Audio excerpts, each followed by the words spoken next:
So if you'll remember back when we first took the top off that the headliner was gone and there was a big hole in the roof that needed to be fixed.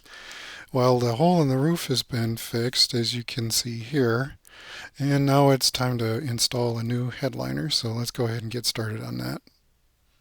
Well, here's the new headliner material, and what we want to do is run the seam left to right about in the middle of the vehicle, which is in that, but the fabric here is 52 inches wide, which isn't enough, so we've cut it in half and then sewed it back together to make it 104 inches, which is enough.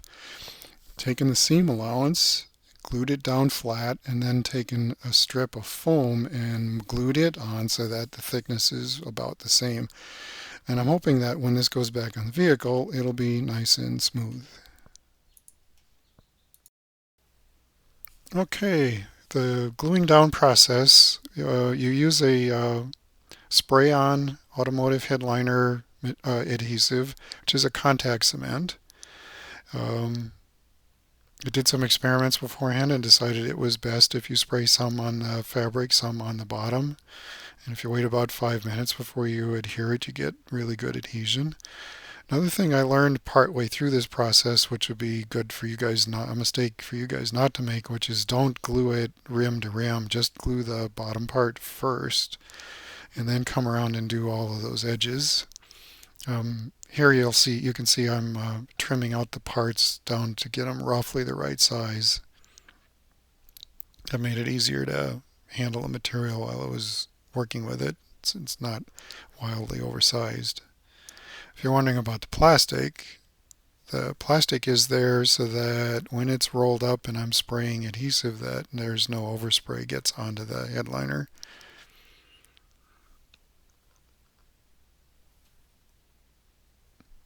This is heavily edited so you don't see everything, but you can see most of the important things. And in a few seconds we're going to move from the front to the back. Okay, we're on the back. Process is the same. Spray a little, wait for it to dry, then roll it out a little, and then repeat. Again, heavily edited, so you don't get to see everything, but you get to see most of it. Okay, it's all glued down, and I am trimming it down to its final dimensions with a nice sharp single-edged razor blade. These corners here were tricky because they overlap or they curve up on both sides. So I ended up cutting it down in the corner there and then overlapping it and then cutting off the overlap. Okay, so that's all done. We're ready to put the frame back on. And I put 2 beads of white silicone caulk on. That's the first one. Here comes the second one. And I went and got my wife and asked her to help me lay the frame on. Right there. Okay, so the frame's down. Little support bracket that I built to keep it from flexing too much is gone. And I'm starting to fit the rivets. I kind of put them in the corners and then halfway to kind of get all the holes to align before I came around and tightened anything. I decided to use a broad-headed aluminum rivet with an aluminum pull because I was worried about the head of the rivet pulling into the fiberglass and damaging it.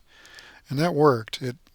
They still hold the top securely down, but it's not too tight, didn't punch in.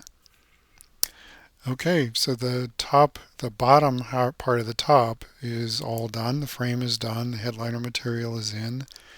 And we can do a quick walk around and inspection and make sure everything's looking okay.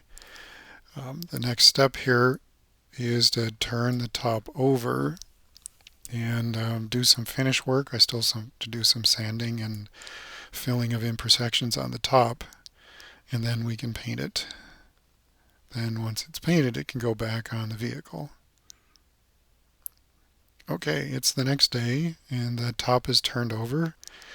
And what I'm doing here is wet sanding, and I like to do this because while it's wet you can see the imperfections better, and I can sand down the high parts And if I need to, I can mix up a little body filler and fill in the low parts. And that's what's going on here is this kind of over and over again I'm sanding and checking and filling and waiting for it to dry and sanding.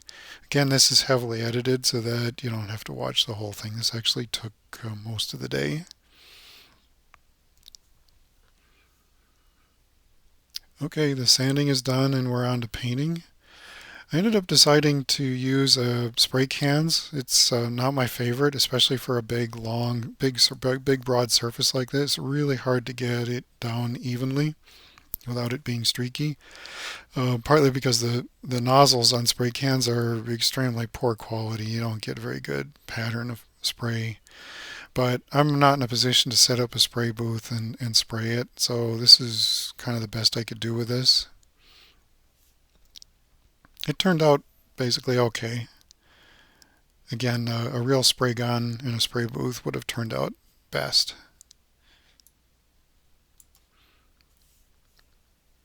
Okay, so the paint's down. It's still drying, you can see. And I'm putting a final bead of caulk on the rain gutters. This is the first line of defense to keep water from getting between the frame and the top.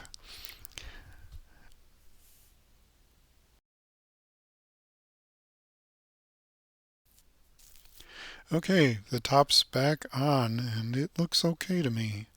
So we're fastening new fasteners here, so all new stainless steel bolts and nuts. If you saw one of the earlier videos, you saw that I had, because there was a lot of rust up there, I ended up cutting off all of the weld-on nuts that were on the frame. And so now I'm installing bolts and regular nuts on here. There's 27 of them in all. I'm not going to make you watch me do all of them. So I sped this up and I edited it out so you can see most of it. Also, you can see that the roll bar magically got painted by elves here in the process, in between here. No video of that, but it was a lot easier to paint the roll bar with the top off. So that's why I did it. Looks a lot better.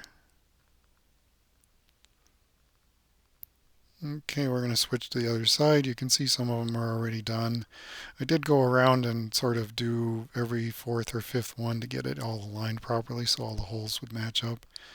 That actually turned out to be kind of a project. You don't see it in this video, but I got bolts in there and couldn't get bolts through holes because the other side didn't match up.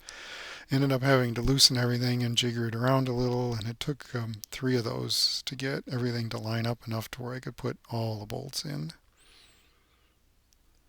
But eventually did get them all in. Oh, if you're wondering about the seal between the top and the sides, that seal was surprisingly in pretty good shape. I didn't have to get a new one. I was able to reuse the old one.